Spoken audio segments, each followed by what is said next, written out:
We have learnt about reflection of light.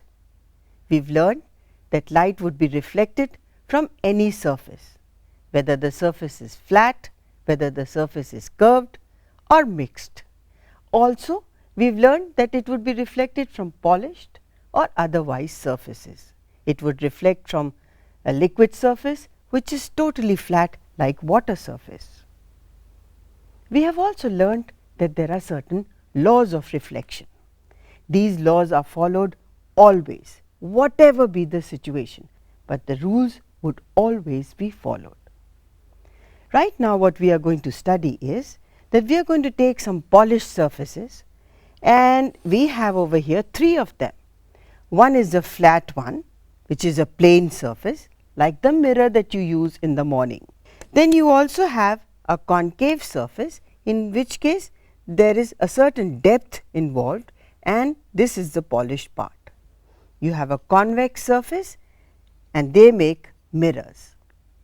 So, all of these can be used for doing different things. I light the candle.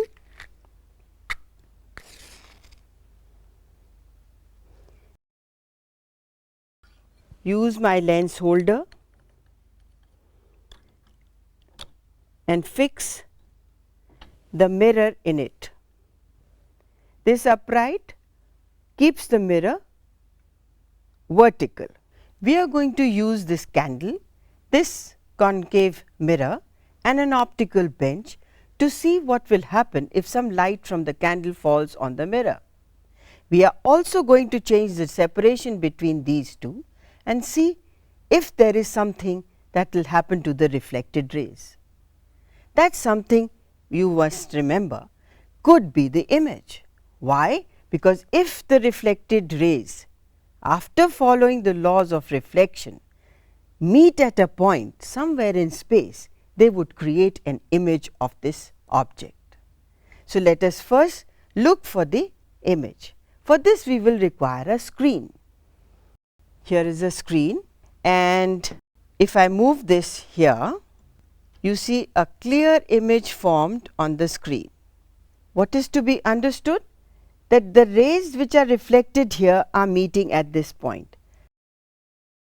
I cannot see the image without any screen. I have to hold those rays at a position and then be able to see the image of that object. So, next we are going to bring this closer and see where the image is formed.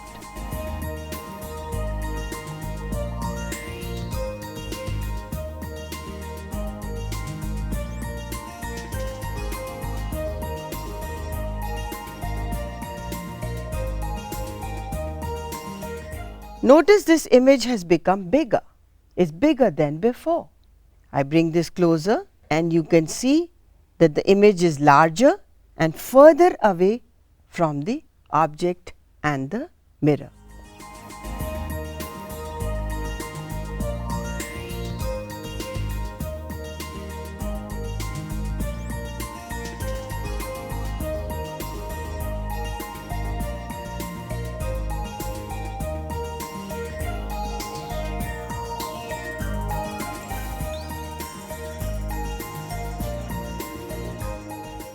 In this experiment, what we are noticing is that as we change the separation between the candle and our concave mirror, what is really happening is that the image is changing its position, also it is changing its size. However, it remained real all through. So, what we must do is change this separation, find the value for image distance and use our formula 1 upon f is equal to 1 upon v plus 1 upon u, where v represents the image separation and u represents the object separation, and f is the focal length of this particular mirror. What use is this experiment? Why should we be doing something like this? Why should we know whether this mirror is capable of changing the position of the image? Well, in a large number of applications, that you may have in real life. You may want the mirror to be doing some decorative work. You may want your mirrors to find a small section in the room where you have a large number of small images like you have in the Sheesh Mahal.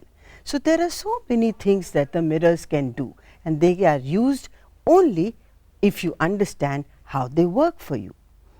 So, this is one experiment that showed you that when rays fall on any surface, they are going to be reflected, they will follow the laws of reflection, they are going to create an image, and real images can be created, and this is a condition. What if I take the mirror very close to the candle? Will I still get a real image? Well, you can try it out, you will not do so. Why? Because if it is too close and from the laws of reflection and following your ray diagram, you can be sure that you will get an image, but this time a virtual one. Drawing the ray diagram will make it more confirmatory for you to see that you will get a virtual image with a concave mirror, provided you keep this very close. In fact, the distance of separation between the object and the concave mirror should be less than the focal length. So, you have learned the ability and capability of a concave mirror, and you can use it for several things in daily life.